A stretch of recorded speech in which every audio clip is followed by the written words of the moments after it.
So I feel like sometimes I would get people upset with my selections, Okay. but I think that like grass-fed beef would be hugely beneficial in terms of supporting the gut because you're going to get a lot of your minerals from it. You're going to get a lot of fats, and you're going to get some really key proteins. Your body just needs to be able to effectively break it down. But grass-fed meat is like highly nutritious for that gut lining, and it's going to give the body some of what it needs in order to support that.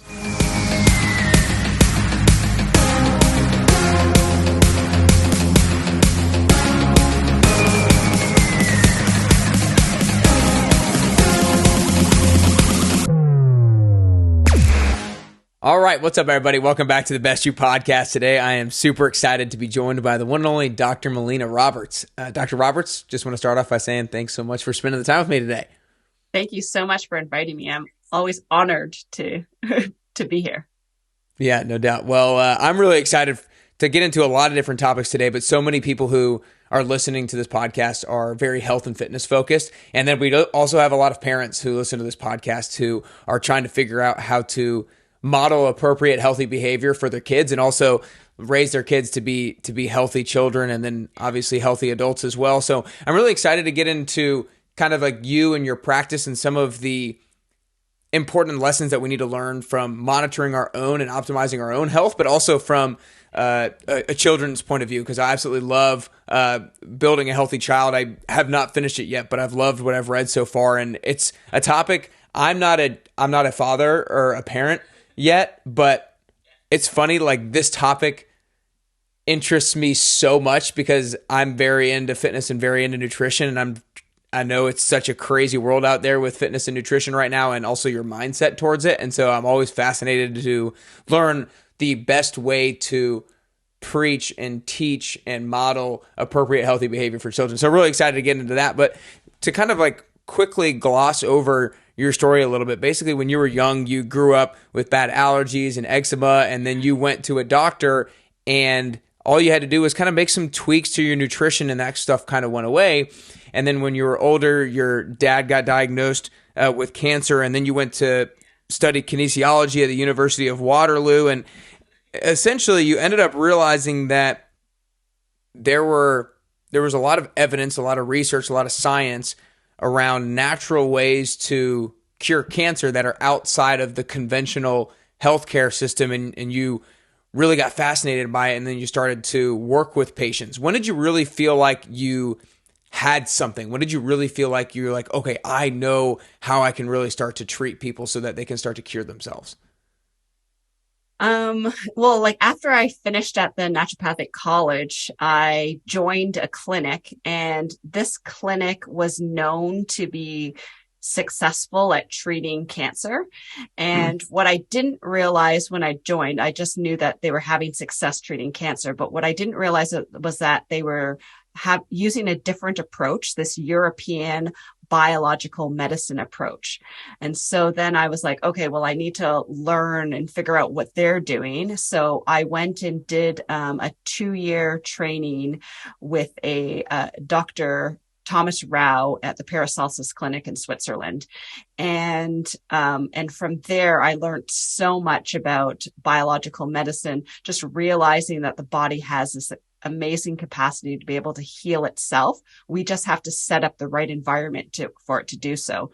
So I would say it was through that training that really taught me the foundation that the body has that ability to be able to heal. And when I saw the clinic I was working at, I saw them having success with treating patients and patients getting better from really serious chronic diseases, including cancers.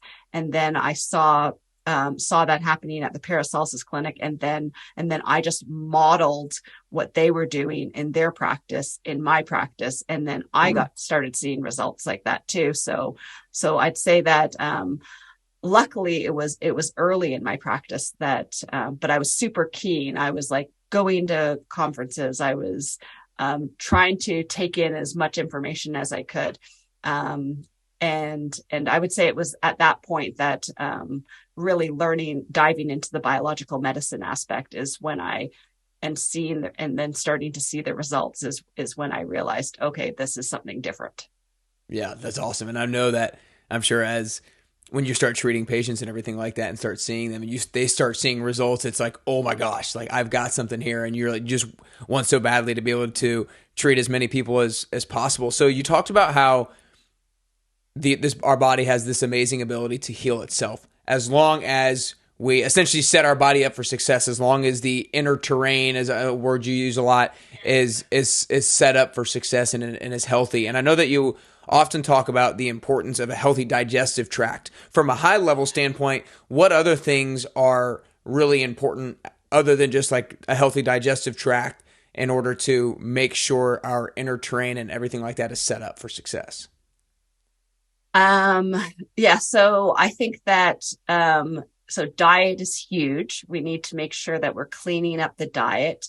We need to make sure that we are reducing the amount of toxic loads that we're taking into the body. And that can also be through the foods that we're eating.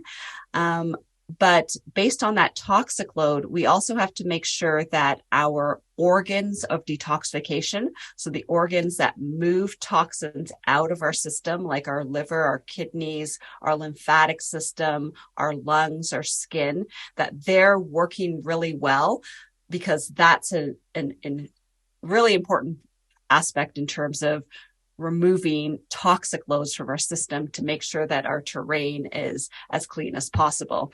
So we want to make sure that detox organs are working well.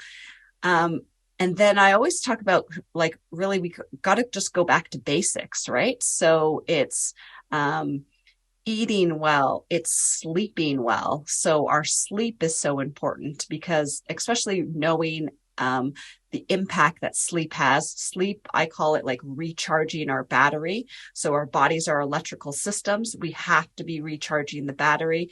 And then just learning about that during our deep sleep is when our body is doing the cleansing of our brain and our whole nervous system. So we got to make sure that we're getting good, high quality sleep. Great. I'd say water intake, hydration is huge, especially something called that we're being introduced to, called structured water, making sure that the water we're taking in is healing to our body, and that we are staying well hydrated, because we are made of mostly water. We want to make sure that we're taking care of that, and that's what that water is like. That water is actually part of our cells. It's what's inside of our cells, but it's also the area around our cells. And that water needs to be clean and vital and strong in order to make sure that terrain is healthy. And part of keeping that terrain healthy is, contact with the earth. So, we can do that in different ways to get. When you say contact with the earth, do you mean just like being out in nature and things like that, or? For sure. Yep. So it's breathing in fresh air. It's touching the ground. It's everything we can to be in contact with the earth is going to actually help to keep our electricity, we're going to get the electricity in our system working better. And I think that we don't realize how healing nature is for us. So we need to be spending some time in nature, and we get a lot of those negative ions that help to get the electricity in our body strong. What do you mean by the electricity in our body? I'm not familiar with this. Yeah, so our bodies are electrical systems, and everything that works within our body is electrical. And I think that we know that We know that based on like the nervous system. We think of the nervous system as that electrical system, but even how the electrons move within our cell structures, that's all electrical too. So, so the electricity in our system. And so why does being out, what are the different things that being out in nature, how does that ensure that our electrical functions are being optimized? Yeah. So, like one of the things that, it sounds crazy, but there's now research that shows that something called grounding can be super effective in terms of us being having bare feet and in contact with the earth. We get the the negative ions that actually come from the earth into our bodies and help to supply our bodies with those negative ions. And that helps to supply our body with another electrical charge. So that's one major way we can get it. But, like because of technology, we can get it through grounding mats, or there's other things that, like one thing I have in my clinic is called PEMF. So it's pulsed electromagnetic fields. And so I have that, which is a way to really charge our cells, because what happens over time is that our bodies actually lose their charge. And one of the ways that we can get that charge is by that grounding and that contact with the earth. There's definitely other ways that we can get it, but that's one major way that we want. When you say our bodies lose our charge, what exactly does that mean? Yeah. So, well, I would say that one of the like research papers that you look at is that you can actually look at the actual across a cell, the membrane potential across a cell. So usually that membrane potential across a cell is about like in a healthy cell is between 70 and 100 millivolts.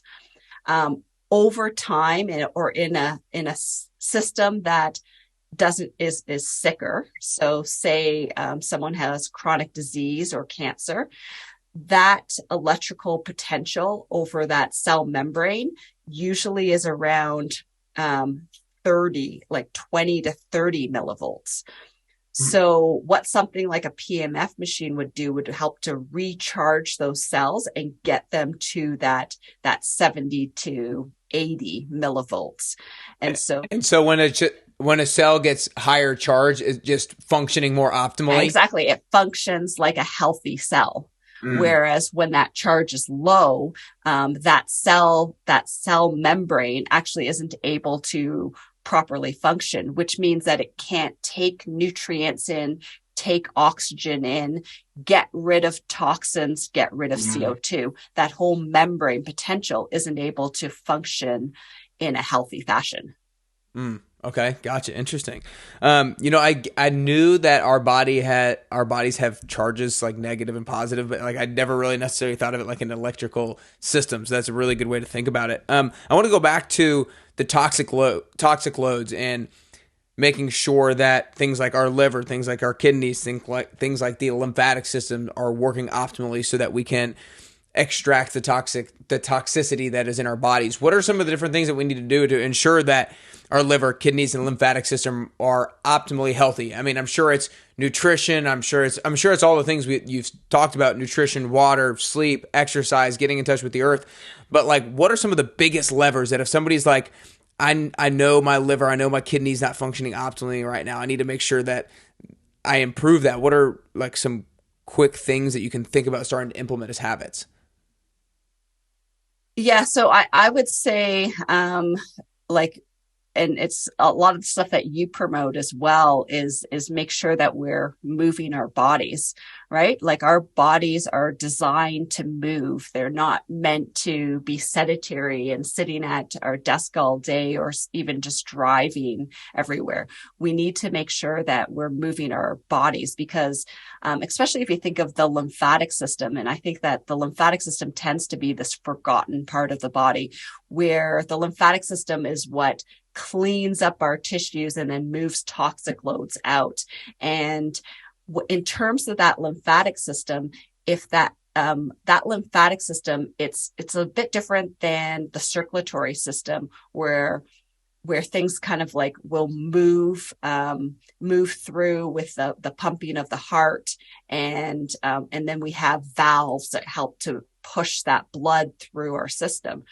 The lymphatic system, what it moves through is by mostly just by the movement of our muscles. So we have to make sure that we are moving our bodies as much as possible in order to get that lymphatic system moving. And some of the ways that the lymphatic system moves is like things like rebounding. But if you can't get a rebounder, so those are mini trampolines are great ways to move that lymphatic system. But even just jumping will help to get that lymphatic system moving. And if you can't jump, then let's just walk. Anything you can do just to get the muscles moving, to get the lymphatic system moving. And when the lymphatic system's moving well, it helps to clean up all the tissues of the body and move toxic loads out. And I would say that, like the other part of it is that if you think of how the lymphatic system drains, so the lymphatic system is a closed system. So I think of it like a funnel. So you have your superficial lymphatic system, which drains the head, the neck, the skin, and then the superficial lymphatic system drains into the deep lymphatic system. It all filters through the liver and empties out the colon. So one of the aspects in terms of getting that whole lymphatic system to properly drain is that we have to make sure that our bowels are moving on a regular basis. So part of getting our bowels moving is making sure we're not eating those inflammatory foods, those toxic loads, and that something called our microbiome. So that's the ecosystem of bacteria and fungus that live within our digestive tract, that they need to be in better balance. And the better balance they're in, the better our bowels will move. And that'll help to drain the lymphatic system. That will help to get the liver. The liver is going to dump its toxic load into the bowels. And then we have to make sure that those bowels are moving on a consistent basis to make sure our body can effectively move that toxic load out of our system. So making sure our bowels are moving well, and then the fluids of our body are moved out through our urine. And so that's the water intake, making sure our kidneys are working well in order to move out the water soluble toxins are out through our urine. And the fat soluble toxins are moving mostly out through our stools. Wow, that's awesome. That was really well explained. I feel like I definitely have a little bit more of a better grasp of it now. So now I'm pretty interested. So you talked about the lymphatic system being the thing that really is a large driver in removing toxicity from our body. And it is often the level of functionality of our lymphatic system is largely dependent on the movement that we have from our body. If we're moving actively pretty often, then it's going to be working a lot better than if we're not moving. And very curious as to, I feel like a lot of older people, when they go into a hospital, for example, they might go into the hospital and they were sick enough to go into the hospital, but before that they weren't necessarily all that sick. And then all of a sudden they lay in the hospital bed, and then they get more sick, and then they get more sick, and then they get more sick. I'm sure there's a lot of different reasons as to why that is, but is there a large reason because they're simply just not moving anymore, and so their lymphatic system isn't removing toxicity like it used to be? I think that's a huge part of it. Yeah. Cause like one thing that we know they're not moving, because a lot of people are getting bed sores when they're in the hospital. And they're also told not to move because they're hooked up to machines and they're hooked up to IVs. And so it makes it really awkward and tough to even get out of that bed and move. I would say that would be a contributing factor. I think that another one is that the food in hospitals is not one that helps to nourish people to help them to get better. I don't know if you've ever been in the hospital, but the food is just horrible, and it's not helping to create health. I think it's probably that's going to make people's health deteriorate in a place that we're expecting people to be getting better in. It's just a sad scene to see.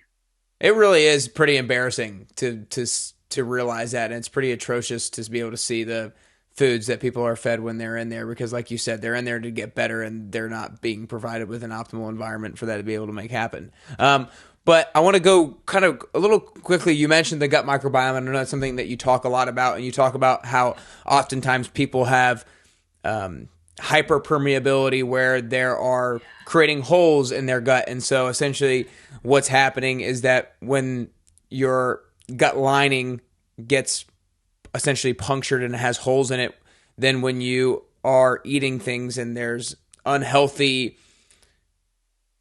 items in your gut, it gets spilled into your bloodstream, and then your immune system kind of kicks in, and then your immune system gets on overdrive, and then all just kind of like negative ramifications happen from that. So talk to us a little bit further about that, because I know my explanation probably wasn't great, and then talk to us about how we can make sure that we're optimizing our gut microbiome. Awesome. Yeah, that is something I talk a lot about. So I see that you've been doing your research. Yeah. So we have these barriers in our digestive tract. Some of those barriers start with us producing enzymes in our mouth that help to break down the foods we're eating. Then when we get to the stomach, we start producing acids that also help to break down the foods that we're eating. So that acid is very important. And then when we get into the gut lining, we have the microbiome, and the microbiome is that ecosystem of bacteria and fungus, and they need to be in really good balance. And they need to be in good balance. And then we also need diversity in terms of those microbes in order for our systems to be healthy. And that microbiome helps us to properly absorb nutrients. It helps us to support a proper immune system. And based on the balance of that microbiome, it also plays a big role in terms of preventing diseases in the future.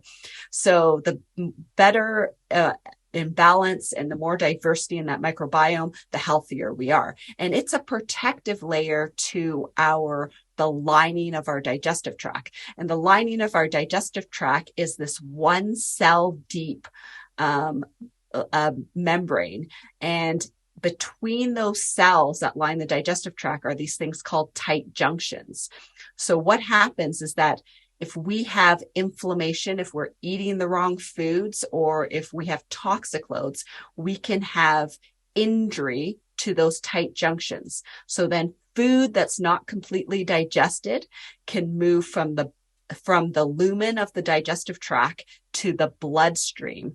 And then when it's in the bloodstream, it elicits this whole immune reaction. And you can think of this happening over and over again. And then what happens is that we have an immune system that's activated every time this happens. And then we have an immune system that doesn't react appropriately.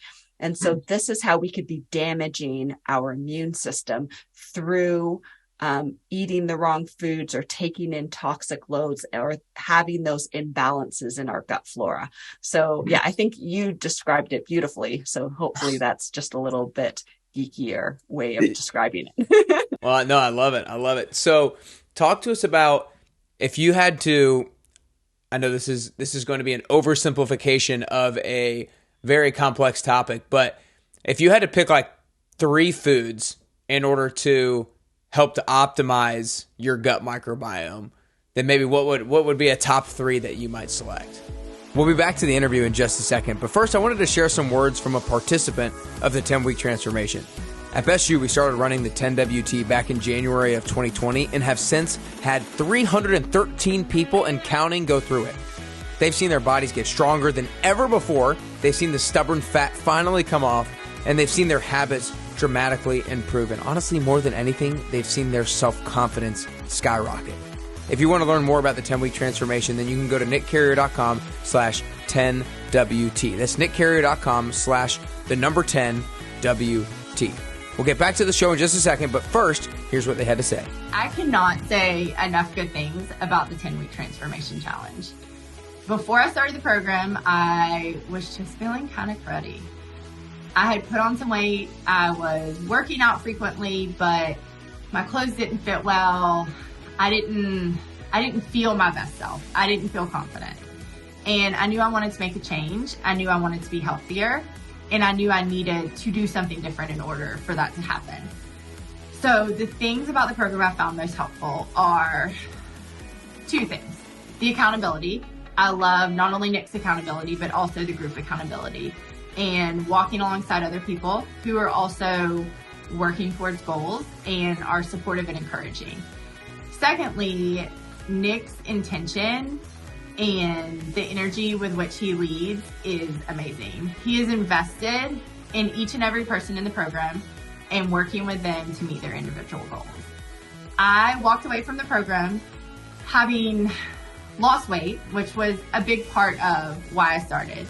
I also walked away with confidence, and I am a closer version of my best me for myself, for my husband, for my kids, and that to me is really big. That is just a really, really important to me, and the confidence that I'm walking away with. And I feel better. I feel better physically. I feel better mentally. I feel better emotionally because it's all just so connected.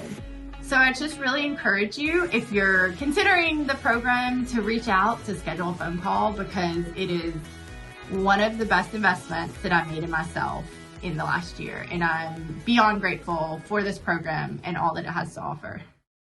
So I feel like sometimes I would get people upset with my selections, but I think that like grass-fed beef would be hugely beneficial in terms of supporting the gut, because you're going to get a lot of your minerals from it. You're going to get a lot of fats, and you're going to get some really key proteins. Your body just needs to be able to effectively break it down. But grass-fed meat is like highly nutritious for that gut lining, and it's going to give the body some of what it needs in order to support that. And then I would say that the other food would be something that would be like a high fat, which would be something like avocados. Avocados, like high fat, you're giving your body the fat is what all of our cell membranes are made out of. So we're giving your body the raw material it needs in order to help heal the tissues and get those cell membranes to be able to heal and heal the lining of that digestive tract by giving it a nutrient that it needs. And then think of my third one. But my third one would just be any sort of like green vegetable. So like, something like a broccoli or something that would give your body the fibers that it needs. It gives it the nutrients that it needs. And if our body can effectively break it down, it's going to be giving your body a lot of healing factors. So those are, yeah. That's awesome. That's some examples. Yeah. Well, I love it because I love grass-fed beef. I love avocados and I love broccoli. So I hit those things. I hit those things all the time. But I want to get to the children's stuff in a second because I know a lot of people will want to hear that, but I'm so fascinated by these topics as well. And so I want to ask one more question on that. I feel like oftentimes when I hear people talk about the gut microbiome, it's often talking about more like the broccoli. It's talking about fiber and the importance of that. And people are talking about how the gut microbiome is made up of prebiotics and or good bacteria and bad bacteria. And the good bacteria is your probiotics, and the probiotics need prebiotics to feed them. And oftentimes the way that we optimize that is from fiber, but I don't often necessarily hear the importance of something like a grass-fed beef or something like avocados and the importance of protein and minerals and fats when it comes to optimizing your gut microbiome. So if you would maybe go just a little bit further as to why like protein and fats and minerals and things like that are really important for the gut microbiome, whereas someone like me, when I've heard people talk about it, I really only hear about fiber. Yeah. Well, so I'll talk about so the fiber is what we call those prebiotics. So they help to feed the healthy bacteria. So we help to get those healthy bacteria to be able to grow and flourish. And then, from like the grass-fed meats, we have collagen, and collagen can also act like a fiber and help to feed those, like the healthy bacteria. So those are important factors. And I think that's kind of in line with what you're often what you often hear. But I think that, we also are starting to learn in terms of that microbiome is that, those little microbes also need proper nutrition in order for them to grow and flourish. And some of the nutrition that they need to grow and flourish are the breakdown products of some of the foods that we eat, like the minerals, like those microbes, those healthy microbes need good minerals in order for them to flourish. And then they also will use breakdown products of fats and the breakdown products of proteins, which is the amino acids, which are all building blocks to those healthy microbes, but also will end up being will also help to feed us. Like once we have them broken down, if they're broken down efficiently, also they can get broken down by the enzymes that we make. But those microbes within our digestive tract also help to break down those foods.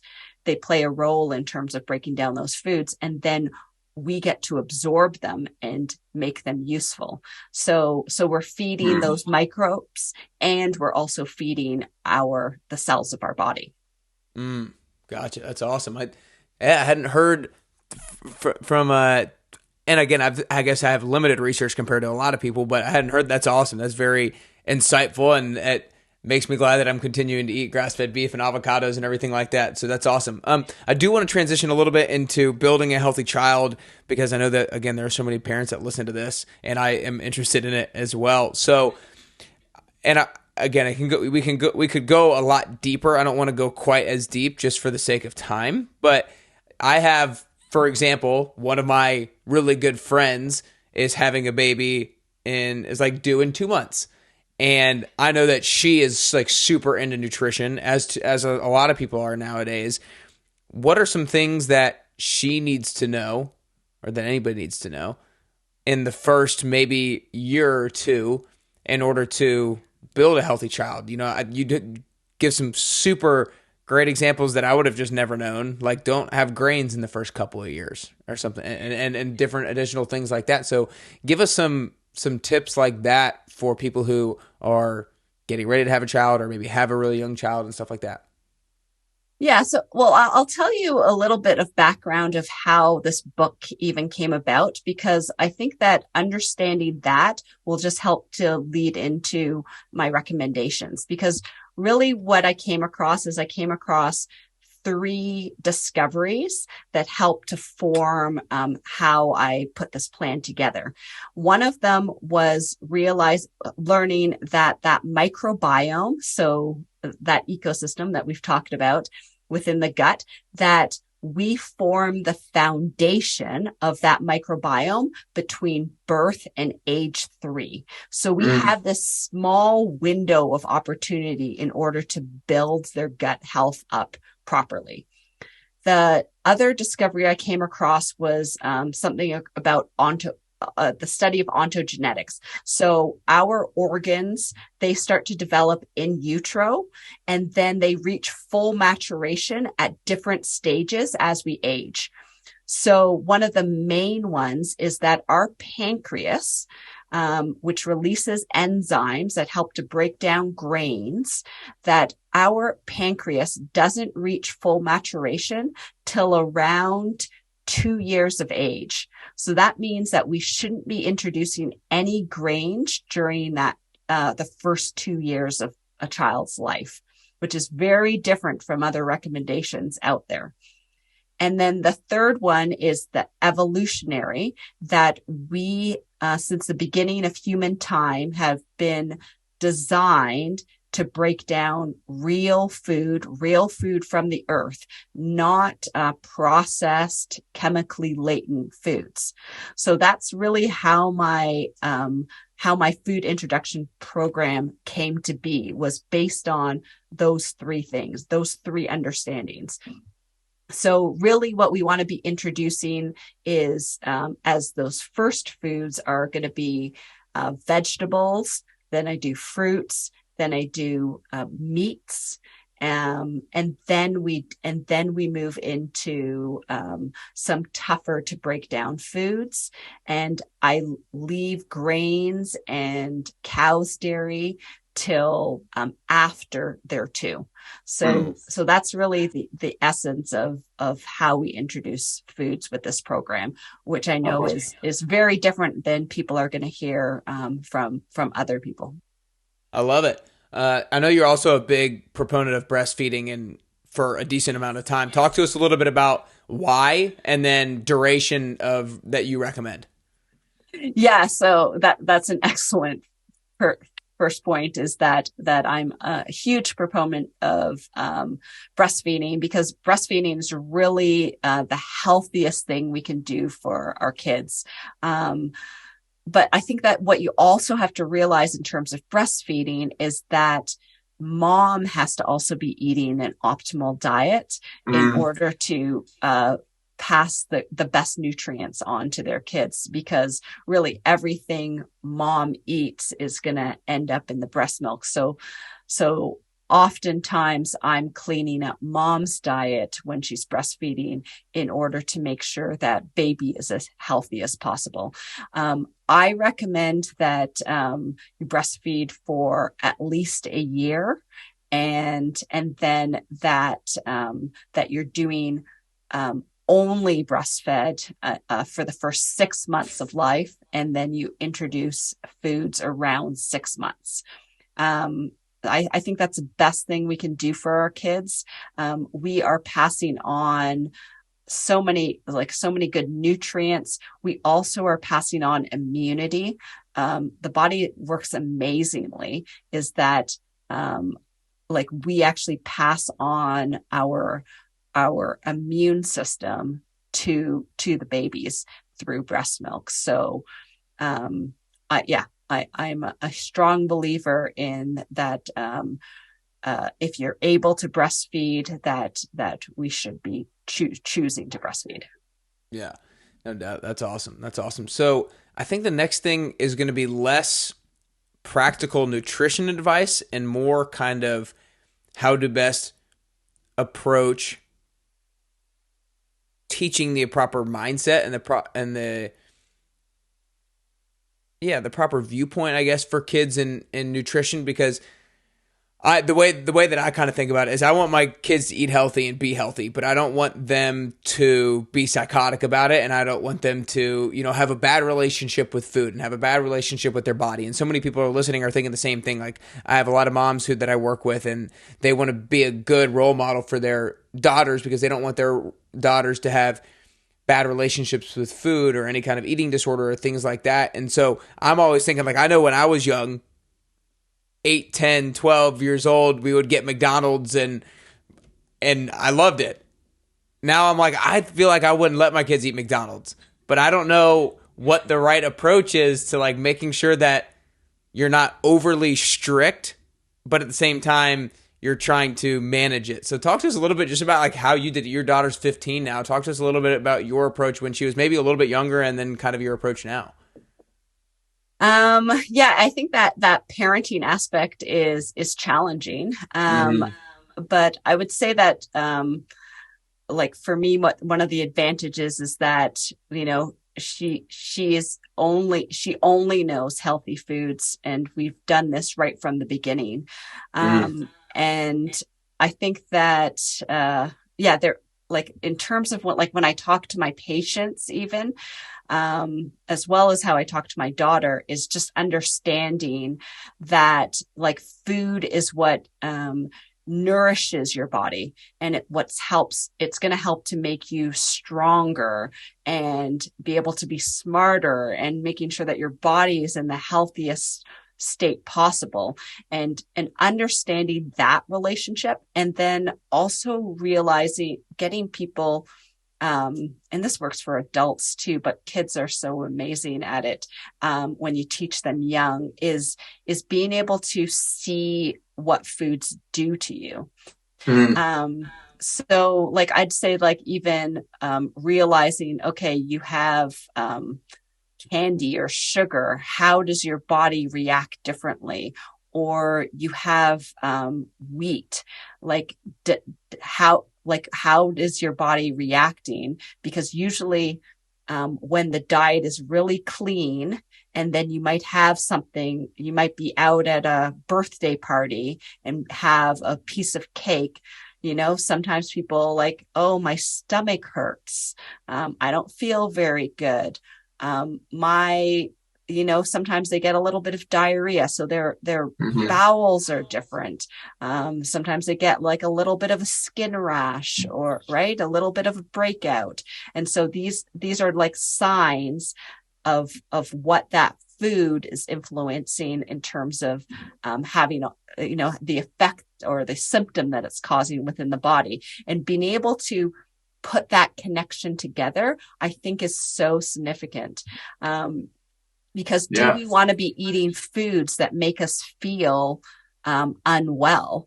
And most people don't. And sometimes we just can't see that because we're eating so many different foods that are causing problems. Like, you know, if you eat inflammatory foods all day, you're not able to see what foods are actually problematic. And I would say that's what I mean by that would be the advantage for my daughter, is that she was eating clean all the time. And then when she did happen to have another food, just to try it, it made her feel awful. And so it made it so that she didn't want to eat that food. So I didn't have to be the one to tell her, no, you can't eat this food. She figured it out on her own. So, but that, you know, those were kind of like the early years of her figuring out, and she's actually really good with food selection now. And I think of even those McDonald's, like sometimes like her friends will all be going out to McDonald's, and I will say to her, oh, did you go? Right? Like thinking that maybe she would just go and grab like French fries or something like that. And she's like, no, that's disgusting. I'm not eating that. So, right. That's so awesome. I'm like, and then that makes me happy. Right. Yeah. But I think that she's making those kind of decisions on her own. Yeah, no, but I think that three things that you said that were absolutely massive is, one, you started her early, and so kind of she only really knows what healthy foods are. Number two, you talked about food in such an amazing context of like, food is used to nourish your body. Like, this is what it's used for, rather than it's just supposed to like make you like feel good and like you're supposed to be always happy when you're around it. It's like here to nourish your body. I think like preaching that message is super important. And then making her aware of what certain foods do to you. How do they make you feel? Do they make you feel uncomfortable in the stomach? Do they have a rash? Does it cause acne? I think those three things are absolutely massive. Now, I do want to ask one more question before the last question.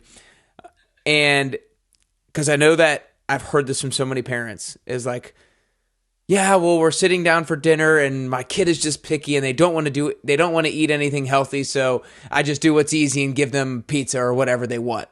Talk to us about how the hell do you approach that? Yeah. So, and I've heard that too. And I think that, for me, like her options were either like healthy or healthy. Like we never gave her an option of like to have like, like to have something that was like unhealthy. Like it wouldn't be an option. It was like, do you want broccoli or carrots? Right. Yeah, Like right. it was just like, those were the options that she had early in life. So like, and yeah, and I hear the story of the picky eater. And yeah, I think it gets challenging, but I think that, yeah, what you have to do is that you have to just like their options are only healthy, not Right. healthy or garbage.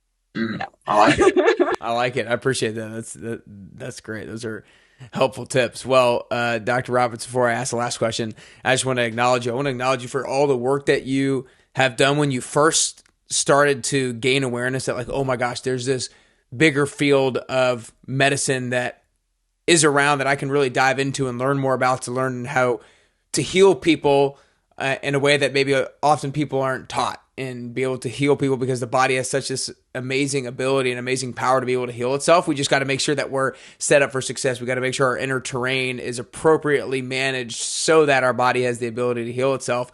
And then I want to acknowledge you for the work that you've done on building a healthy child. Like, I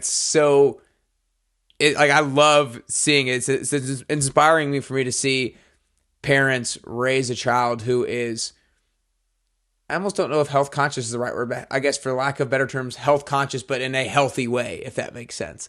So it's cool to see. Cool to see. Well, y'all need to make sure that you go get this book, Building a Healthy Child, Food Introduction Nutritional Program, A Parent's Guide to Foundational Childhood Nutrition for Lifelong Health.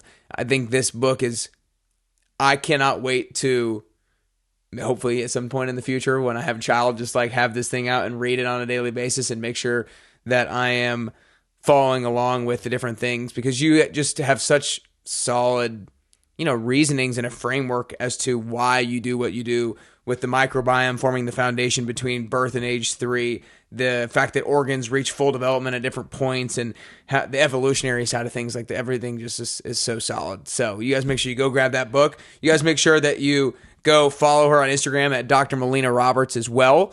Where else can people go learn more about you and what you're up to?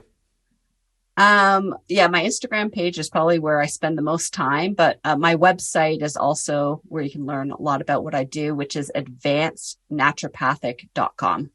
Great. And she's got a great YouTube site as well. That's where I watched some of her videos on this stuff. So you guys need to make sure you go pull up some of her YouTube videos that are probably also clipped on Instagram as well. But last question here, Dr. Roberts, is I think that in order to get closer to the best version of yourself, it's both a constant journey and a unique journey. I don't think that we ever actually get to the best version of ourselves. I think it's a constant process. And I also think that the way that I'm going to get closer to the best version of myself is going to be a little bit different than the way that you get closer to the best version of yourself. So this last question is for you personally. If there are 3 things that you could currently do, or 3 things that you could currently work on in order to get closer to the best version of Melina Roberts that you could possibly be, then what are those 3 things that you could currently do or currently work on? Yeah, I think that I usually describe that as like health is a work in progress, and that I am also a work in progress, and I'm just trying to work on improving my health on a daily basis. And I think that yeah, for me, it's just being as consistent as possible. And that's consistent in like all of those like basic daily habits. So, for me, it's making sure, and I'm pretty good with being consistent with my diet, and my sleep and my water. But I would say that, for me, like I've had a recent injury and surgery on my knee. I tore my ACL downhill skiing last year, and now I'm just recovering from surgery, and it's caused me to not be as active as I typically am. And so really like my exercises end up being like my physio exercises. And so which is a little frustrating when you're used to being really active. I'm sure you can understand that. And so have to just be more consistent with these physio exercises so that I can get more active. So that for me is huge, is, it's not something that I love to do, but I know that that's kind of my stepping stone of what I have to do in order to be able to get to my regular activity level. Mhm. Yeah, so I think that would be one. I think that sometimes I kind of get stuck in terms of my mind, just making sure. I think mindset is such a huge thing, and sometimes I kind of get stuck in my daily routines and just doing like my everyday things, and Right. that I have to kind of get into a better mindset in terms of making sure that I can accomplish a little bit more than just what I'm doing on my daily basis. And I think that sort of ties into my next thing, which I personally want to try to do a little bit less of, is a little bit less of scrolling through my phone, and less doing social media, and spend more time doing things where I'm actually like learning more, or accomplishing more, or teaching more, or working on presentations, and doing stuff that will also like help to move me forward, instead of I would say sort of a bit of that wasting of my time. So I don't know. Those are sort of some of the things that I would say that I want to do in my personal life in order to get to a better version of me. I love it. I love it. All great things. All great things. Well, y'all need to make sure, if you did not take notes during that episode, make sure you take notes. It's massive. There's so many massively important things that you can learn and then take action from. And like I said, make sure you go get Building a Healthy Child and use this thing and read this thing and study this thing so that you can apply it, because all of us who are listening to this episode right now, all of you listening to this episode are looking to optimize your health. You're looking to optimize your life, and you want that for the other people in your life as well, including your children or your future children. And so we need to make sure that we lay the groundwork in order to do that. But that's all we got today, Dr. Roberts. Thanks so much for your time.